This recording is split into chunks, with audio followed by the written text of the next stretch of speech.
Okay, so then you can come to dinner tonight. Great. Perfect. Yeah, that's right, Brooke Logan. Mm-hmm. No, I'll take care of everything. You just get here and get the job done.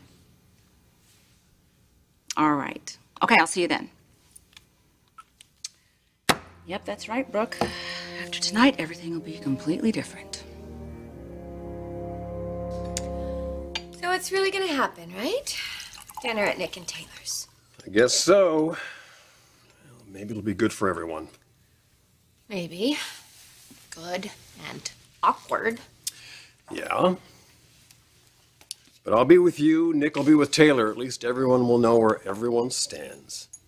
And does Taylor really think that inviting us to dinner is going to help her get over her issues about me being Jack's biological mother? Now, I'm sorry, Rich. I just don't see her putting her feelings aside about that, no matter how good the beef brisket is. Why the sudden shift in attitude, though? Isn't this what you wanted? For the four of us to be able to get together peacefully? Yes, it is, but it's strange because she's been adamant about me keeping my distance.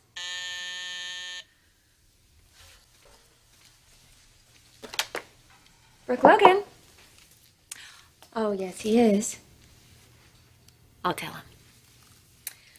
There's a problem in the sewing room that only the great Rich Forrester can solve. A problem in the sewing room? Great Scott! I shall go and attend to this dilemma. Once again, saving the world from the horrors of bad stitching. Listen, whether we like it or not, the four of us are forever tied to one another because of the children. I'm the last person in the world that wants to spend 1 second of time with Nick. But even I have to admit, it might be best for everyone if we could get along. And I'll bet Taylor's thinking the same thing right now, too.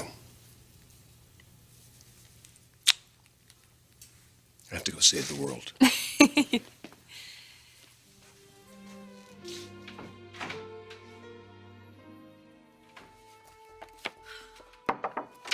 Hey, can you talk? Yeah, sure. Come in. Listen. About this dinner tonight. You sure you want to come? Well... Because if you got a sudden case of the dry heaves, I'd completely understand. Taylor seems really gung-ho about it, and so does Ridge. What? Yeah, I guess all this talk about peaceful coexistence finally got to him. But surprise, I'm certainly not ready for it. Good. Don't come. No, we're coming. Because I think Ridge is right. I think this will be good for all of us. We'll have a whole new relationship between the four of us. Sounds like a nightmare. Totally. I think Taylor's up to something. I don't believe Taylor's up to something. I just think she's trying to get past this insecurity and fear that she's been feeling. And actually, I'm proud of her. I mean, trying to put this dinner together like this, it's effort, strange as it may seem. Well, you were the one who told me that Rich and Taylor would come around and accept the fact that we all have to come together for Jack's sake. I guess you were right, because it's happening. Maybe sooner than we expected. Well, I just hope that she can finally put her fears to rest. Let's hope so. Just seems impossible. Especially since I have this feeling in my gut that there's going to be more to this evening than just dinner. Well, like I said, if you start to feel uncomfortable, just start throwing up. We'll order pizza and you can go. I think this is going to be a good start for all of us. But keep that pizza handy just in case.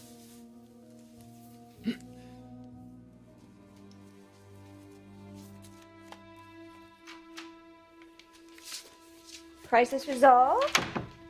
Crisis resolved. Good. I mean, we can head home, because I'd like to change first before we go over there. Should we go by and pick up some flowers or something on the way? You mean like a hostess gift? Yeah, maybe some boxing gloves, a large blunt object. Very funny. We gotta go for something. No, we don't have to. I mean, it's not necessary. I just want to get this evening over with. The sooner the better. Just hope that everything goes smoothly. I mean, lately, Taylor seems to go into a tailspin over the slightest thing. And Nick says she's doing better, but still. Taylor's been through hell, Logan. Any other woman in her situation would be sending out assassins to look for you, but instead she's invited us over for dinner. Look, she's reaching out. I say we go into this with a positive attitude, okay? Be positive. Yes. Yes. That's a plan.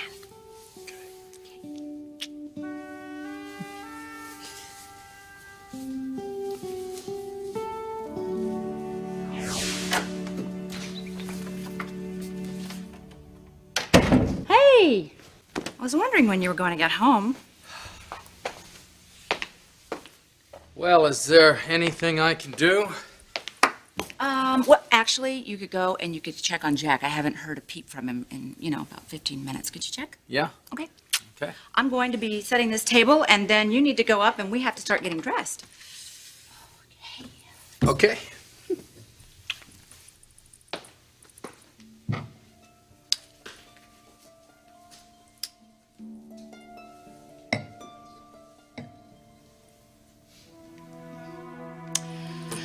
Tonight is going to be a whole new beginning for all of us.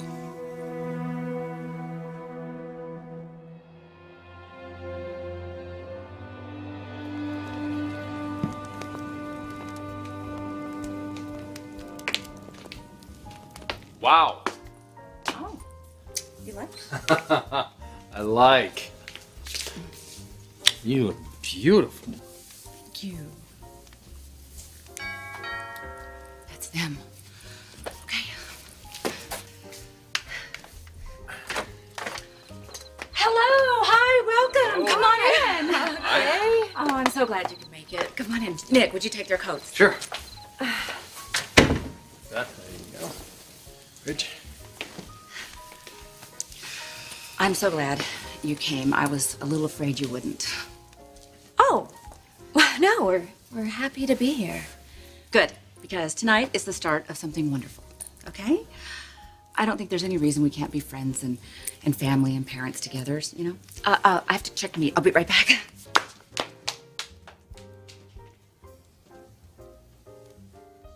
Who needs a drink? Thought he'd never ask. Okay, so a toast. A toast to health.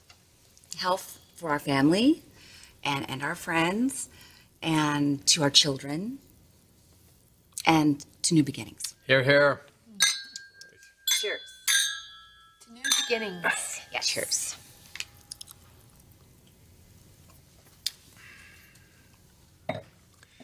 Honey, pass the beans, will you? The beans can wait. I just want to say one thing. We all have a shared history, okay? Heck, Brooke, you and I have shared a husband a couple of times now. But I just want to say that what I've found is that I've been harboring all of this anger, and it's only been poisoning me. It's causing me to self-destruct. And when I do that, it only causes me to hurt the ones I love. And I don't want to do that anymore. So, that being said, I want to tell you that I'm done with the pity party. Okay, I've put all the circumstances aside, and I'm rising above them, and I'm looking at the positive. Brooke, because of you, I have my son. I know that. And you graciously signed over your parental rights to me. You didn't have to do that, but you did. And that couldn't have been easy for you. I know that. I understand that now. I guess at first I thought you were up to something. I mean, you haven't always been that forthright with me. But I digress. What I'm trying to say is it was a gift. What you did for me, it was a gift. And I thank you. Well, I was very happy to be the one to give you and Nick your son. And that's why I want to give back. That's why I ask you here. I have something very special for you planned, and I know you're going to love it.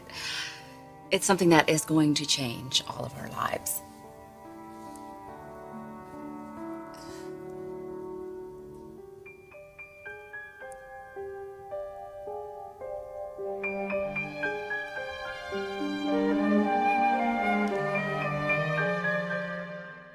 Something wonderful to change our lives? What are you talking about, Taylor? You'll see. Let's just say it is something that will help give us all closure and help us move on with our lives. Move on, you mean apart from each other? No, hopefully as friends. Honey, what are you talking about? Oh. That must be our very special guest. Who's here? Somebody I invited to join us for dinner. It's okay. It's just somebody who's going to help make everything right.